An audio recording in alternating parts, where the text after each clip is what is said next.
¿Cómo están? Bienvenidos a Última Mirada. Bueno, ya estamos a punto de hacer un ejercicio democrático que uno se jacta a veces de tener un sistema donde las personas pueden decidir quiénes van a ser sus gobernantes. Y eso a veces se toma como un desde. Y la verdad es que, como alguien dijo alguna vez, basta que se pierda la democracia para que uno entienda lo importante que era y lo importante que es. Y ahora que estamos en época electoral, vamos a conversar sobre algunas de las cosas más interesantes que han pasado en los últimos días con Claudio Fuentes.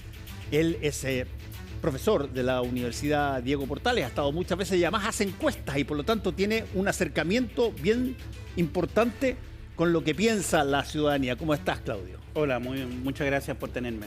Oye, primera cosa, ¿te ha llamado algo la atención con las encuestas que han habido en la forma en que se posicionan a los potenciales ganadores de una primera vuelta? No, yo creo que ha habido bastante estabilidad desde ya el mes de junio que venimos haciendo un tracking al proceso electoral. Lo que sí han habido cambios internos, es decir, no es lo mismo los grupos de apoyo de más o menos mayo de, por ejemplo, Kast y Matei, que ahora.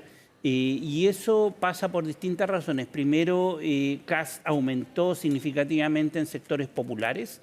Ha tenido una penetración en grupos populares, lo que se llama en sociología C3 y D y E, que son los sectores más bajos. Eso en términos de estructura de ingreso. De ingreso, claro. Y en segundo lugar en mujeres, que también es interesante porque las mujeres en las últimas elecciones habían tendido a votar más por el mundo más progresista o de centro izquierda, principalmente por la agenda de derechos sociales, pero cuando uno mira, hace un zoom a cuáles son las preocupaciones principales, hoy día las mujeres tienen preocupaciones centrales en el empleo, la situación económica y en segundo lugar la seguridad, lejos respecto de los hombres.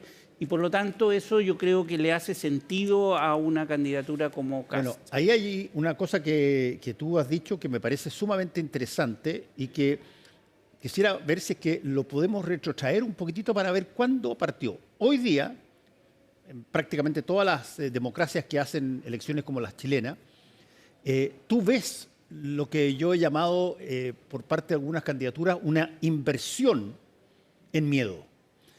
Tú despliegas una situación que, por cierto, es seria, pero que la generas como tremendo, como si es que tú no eres elegido o eres elegida, bueno, todo el mundo se viene abajo. Y esa situación tiene éxito, calza con lo que de repente llega a la gente o es una cosa que en realidad el ciudadano tiene un poco más de seguridad por lo que va a votar por razones propias más que por razones de otros. A ver, mira, tu punto es central en la elección que estamos viviendo, porque la tecla principal que hoy día se está utilizando es precisamente el temor, el miedo a particularmente la inmigración y en segundo lugar a la delincuencia en general. Y efectivamente es un elemento. Cuando tú organizas una campaña electoral, la organizas en torno a ciertos ejes que tú quieres levantar. Y la más simbólica fue la decisión estratégica de 1988, donde Pinochet puso el miedo. ¿Te acuerdas de la campaña del 88, sí, del plebiscito? Pinochet lo que hizo fue hacer una campaña, no él, sino que sus estrategas electorales, una campaña basada a el temor de volver a la UP. Y en la campaña del no hizo todo lo contrario. Era intuitivamente, había una opción de decir, oye, el miedo a seguir con la dictadura. Pudieron haber optado por eso, pero no. Ellos optaron por la alegría, por la esperanza, por una emoción distinta, una clave. En esta elección yo creo que se está jugando principalmente la carga del miedo, y eso porque, bueno, en el libro este que escribí, que se llama Los temores de la calle. Los temores de la calle. lo que yo ahí exploro es por qué Chile está tan atemorizado. Si uno mira la encuesta y ve en términos comparados, los niveles de delincuencia objetivos no son tan altos como en Colombia, como en Brasil, como en México, y sin embargo la percepción subjetiva, que es real, la gente tiene miedo, tiene mucho temor.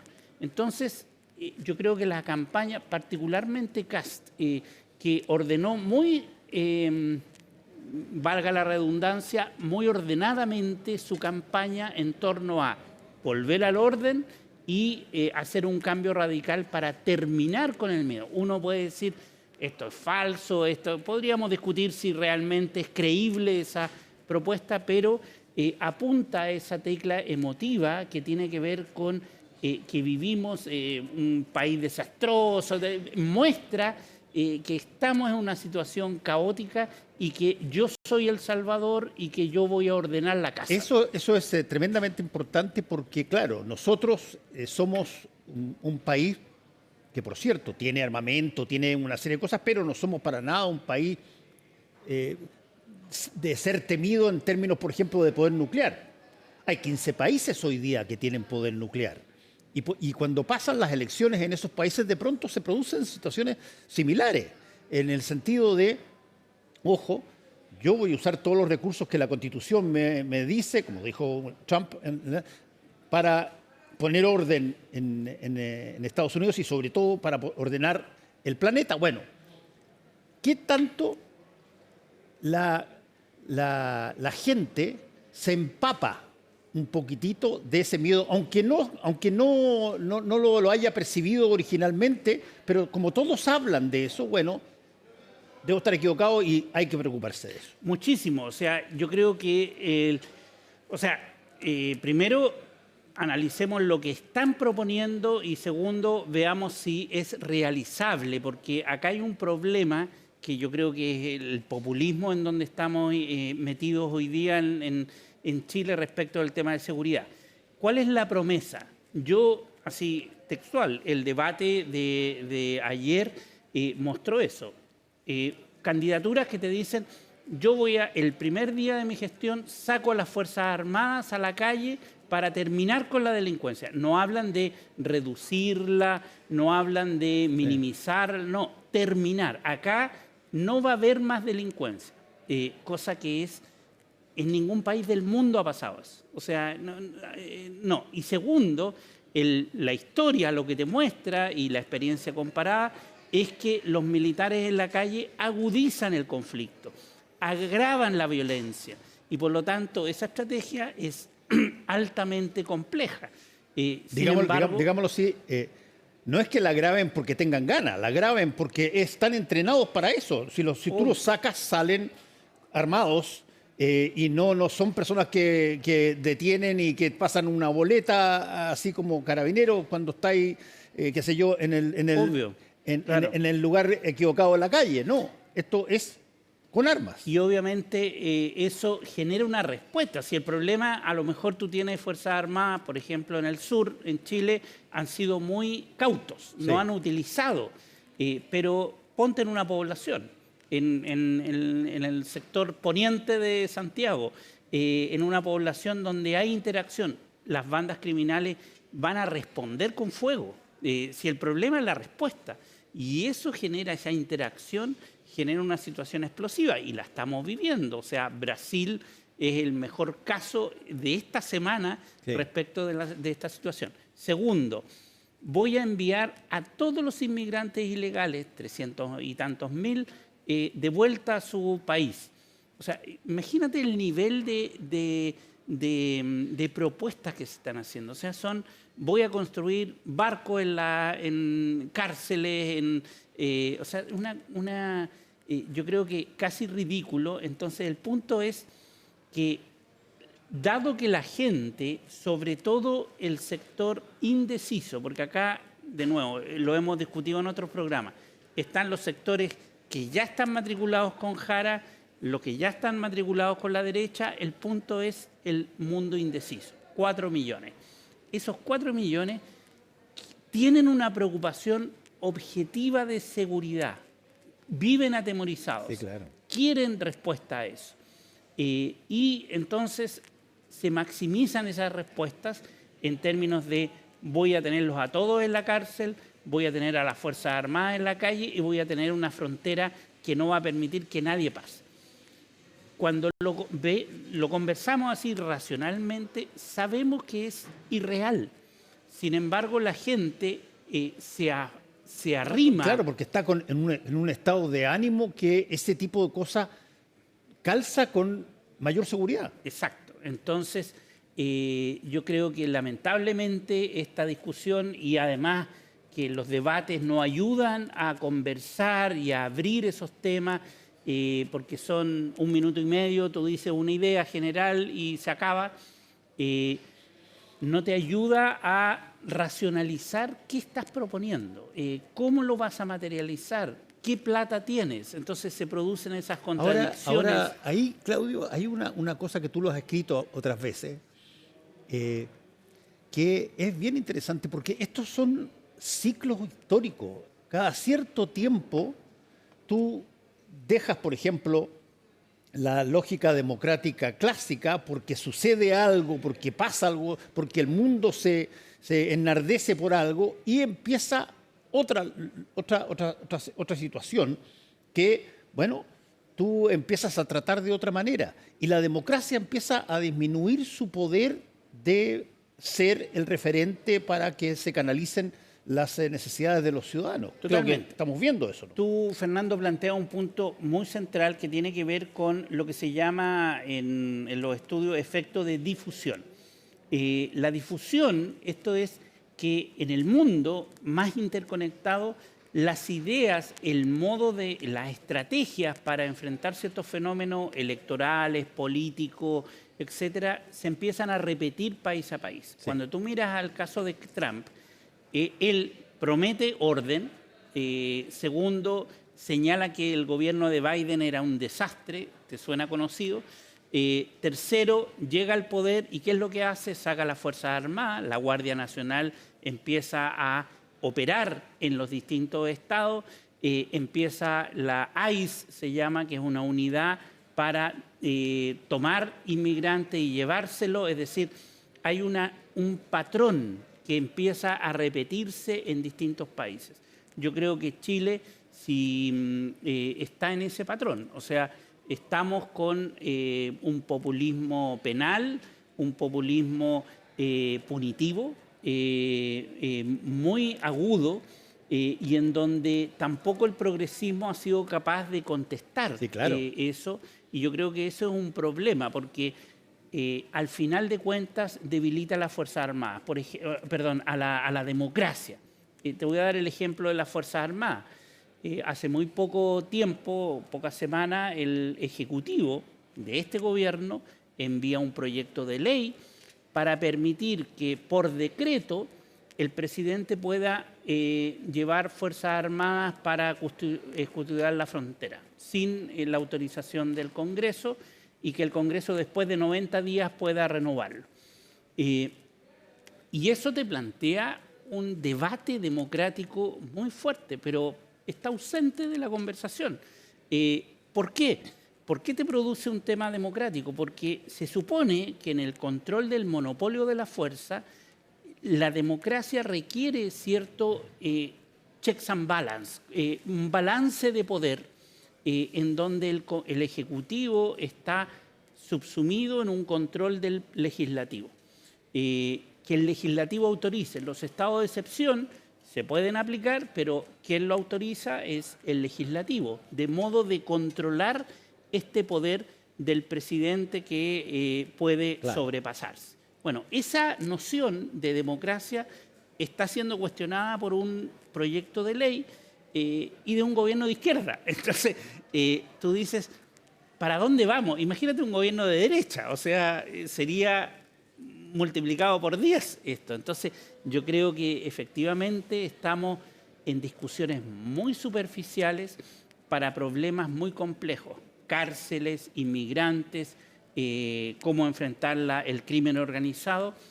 ¿Tú crees que el crimen organizado se va a terminar si pones más militares en la calle? Obviamente que no. O sea, ni en Colombia, ni en Ecuador, ni en Brasil ha pasado eso. ¿Por qué tiene que pasar en Chile? Entonces, ahí hay un problema de no entender cómo funciona el crimen organizado, cómo funcionan las lógicas de poder, cómo entran y formalizan, por ejemplo, y lavan dinero. O sea, ahí está la operación del crimen organizado. Ahora, ahí hay un punto que tú estás diciendo que me parece súper relevante, que es, a ver, el gobierno de turno, el gobierno que está entrante cuando tiene una elección de esta medida, lo básico es que muestre qué fue lo que hizo respecto de los temas centrales que están en juego. ¿Y qué es lo que hizo en materia particular, en materia de delincuencia, en materia económica, en materia internacional? ¿Cómo ves tú esa prueba o ese examen para este gobierno? Para el gobierno actual. Sí. Yo creo que yo tengo un análisis más mixto de los logros y desafíos que dejó sin cumplir el gobierno. Mixto, ¿por qué? Porque primero hubo una situación inicial, porque el punto es de ¿qué estamos comparando? ¿Vamos a comparar al gobierno en relación a su programa de gobierno o a cómo llegó al país cuando asumió el gobierno? Si tomamos esta segunda dimensión, uno, ¿ha bajado los niveles de ingresos ilegales de inmigrantes? Sí. ¿Ha bajado los niveles de la tasa de homicidio? También. ¿Ha bajado, ha aumentado, por ejemplo, el nivel de efectividad en la investigación criminal? También gracias a una unidad que se creó, que es la ECO, y que todos la valoran. Ha funcionado muy bien. Ha funcionado. O sea, son súper rápidos en descubrir grandes crímenes y grandes homicidios. Entonces, uno empieza a ver los indicadores y ve que en realidad, objetivamente, han habido cambios. El otro cambio es el aporte financiero a las fuerzas de orden, a Carabineros y las investigaciones. O sea, no hay gobierno en los últimos 15 años que le ha dado tanto recurso a la policía. Entonces, cuando uno mira los datos, uno ve avances. Sí, obviamente no hay avances en qué. Primero, las percepciones de temor no han caído significativamente, la gente sigue teniendo miedo, entonces ahí hay un problema de política pública importante a resolver. Segundo, los delitos principalmente violentos han aumentado y eso todas las estadísticas lo muestran. Robos con arma de fuego, secuestros, extorsiones van al alza y eso es un tema. Y sobre todo es un tema porque eso impacta mucho en la población. Claro. Entonces mi diagnóstico es más mixto que lo que se señala en general en la opinión pública. Y Claudio, tú que haces encuestas y además durante todo el año, ¿qué tanto el ciudadano espera para ver un resultado, para poder votar? ¿O qué tanto básicamente es el discurso el que de alguna manera manda la decisión de voto? Mira, hay un tema que tú planteas ahí que es muy relevante. La inmediatez se ha transformado en una medida para la ciudadanía. Es decir, la gente quiere respuestas rápidas, claro. Quiere ya. Lista de espera, ¿cuándo va a haber 0 lista de espera? Entonces, es la combinación del maximalismo con la prontitud. Esa combinación exacerba todo, porque sabemos que cualquier reforma política relevante que tiene que ver con la justicia, con la investigación criminal, son lentos los cambios. Son graduales. En Chile la gradualidad es el factor de éxito. Cuando no ha habido políticas de implementación gradual, son las políticas que funcionan. El único problema de eso, Claudio, es que las elecciones, por definición, te plantean exactamente lo contrario. Yo llego y al día siguiente, ¿te acuerdas tú lo que decía? Yo termino el problema de Ucrania con Rusia en media hora. Media hora. Le planteó Donald Trump. Porque entonces, como te están convenciendo de que de alguna manera la cosa se resuelve mágicamente rápido si es que llega esta o este, bueno, ¿cómo se decide eso?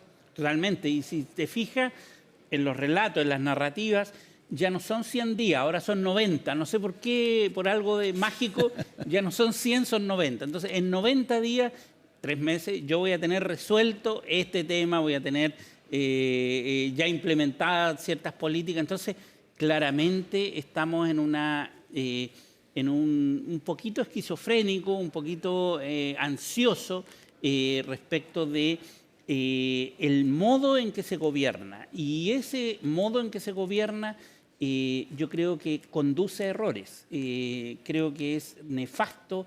Ya lo vivimos con Boric. Boric llegó al gobierno, se instaló y la ministra del Interior, ¿te acuerdas? Dijo, voy a ir a Temucucuy, resuelvo el problema. La recibieron a balazo. Eso es no entender el problema. El problema, claro. Y no entender la profundidad del conflicto. Porque ese fue el primer indicio de que esto no iba a caminar bien. Que ahí hay una cosa muy importante que tú estás diciendo, Claudio, que otras veces la hemos conversado también, pero que es que hay una relación entre los discursos, el resultado y la materialización en hechos de esos discursos. Y eso puede pasar, pero entiéndeme, como ha sido el caso de la lista de espera, 3, 4 gobiernos. Así es. Todos dicen resuelvo esta cuestión dentro de 6 meses y 2 años después siguen diciendo exactamente lo mismo para otros 6 meses más. Y la gente en ese sentido que escucha, ve y vive esa realidad, bueno, yo tengo la impresión de que tarde o temprano lo que se va a castigar es el sistema, no solamente las personas.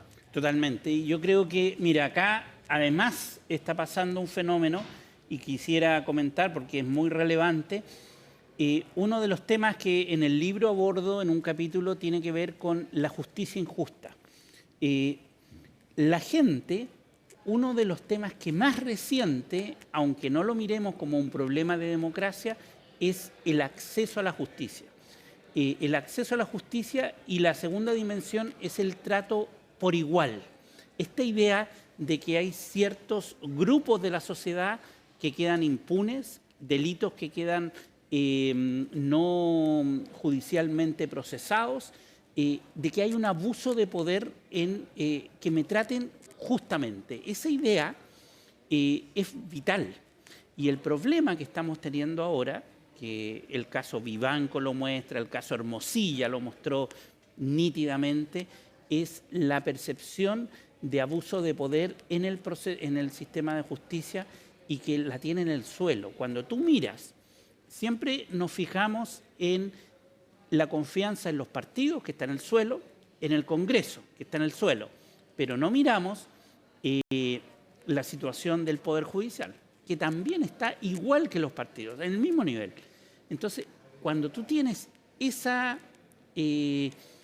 combinación, es súper complejo.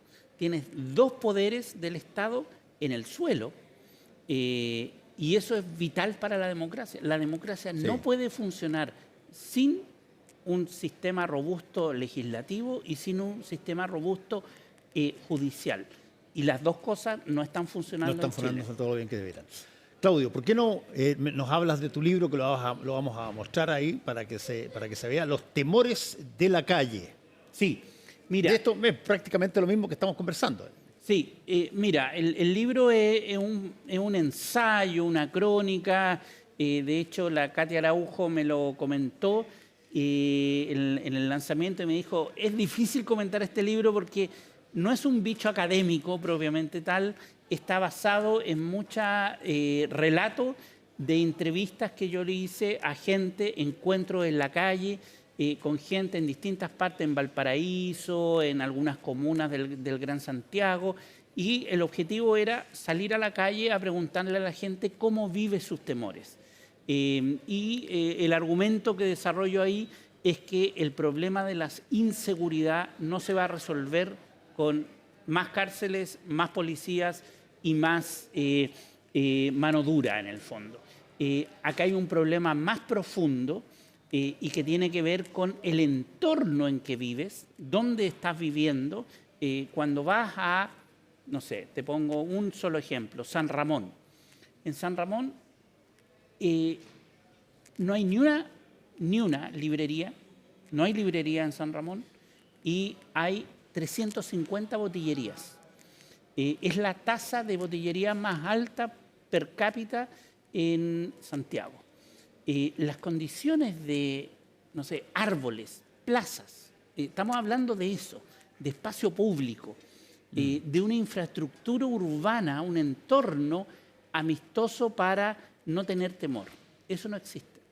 Entonces, y eso se repite en muchas comunas. Entonces, los niveles de segmentación social son tan brutales que el incentivo de esos niños, jóvenes, de meterse a las drogas, meterse a la delincuencia, es muy alto. Sí. Entonces, yo creo que tenemos que mirar y afinar más el ojo respecto de la inseguridad y lo otro es, hay todo un capítulo sobre injusticia, pero hay otro sobre los medios de comunicación. Yo argumento, y ahí me han criticado algunos, yo digo que los medios de comunicación, o sea, los matinales, todos le echan la culpa a los matinales. Y yo digo, sí, no es tan así. Puede que tengan alguna responsabilidad, pero hay otros fenómenos. Por ejemplo, los desarrollos tecnológicos. Hoy día... Las plataformas. Las plataformas. Hoy día tú puedes mirar un delito en vivo gracias a las plataformas. Y no es la televisión, es aplicaciones que tú tienes. Exacto. En donde te permiten, por ejemplo, estar más alerta. Entonces, ese sentido de alerta te lleva por WhatsApp, tu vecino te informa, mira lo que pasó, claro. Todo eso... Claro, se te crea la sensación de que si todo esto está funcionando de una manera es porque hay mucha inseguridad. Exacto. Entonces, estás asustado. Ese fenómeno está integrado en nuestras vidas y ese es un problema. Entonces, los temores de la calle. Así es, de Cataluña. De Cataluña. Claudio Fuentes, muchas gracias por haber estado una vez más con nosotros y vamos a ver, por lo menos tenemos elecciones. Sí, el domingo. Vayan a votar. Claro, yo no me canso de decir, mira, es una lata lo que voy a decir, pero ojalá nunca tengamos que esperar que no haya democracia para valorarla una vez de que se terminó. Así es. Este tipo de cosas demuestra de alguna manera que no estuvimos preparados para defenderla. Así es. Muchas gracias, Claudio. Gracias a todos ustedes. Buenas noches. Nos encontramos mañana.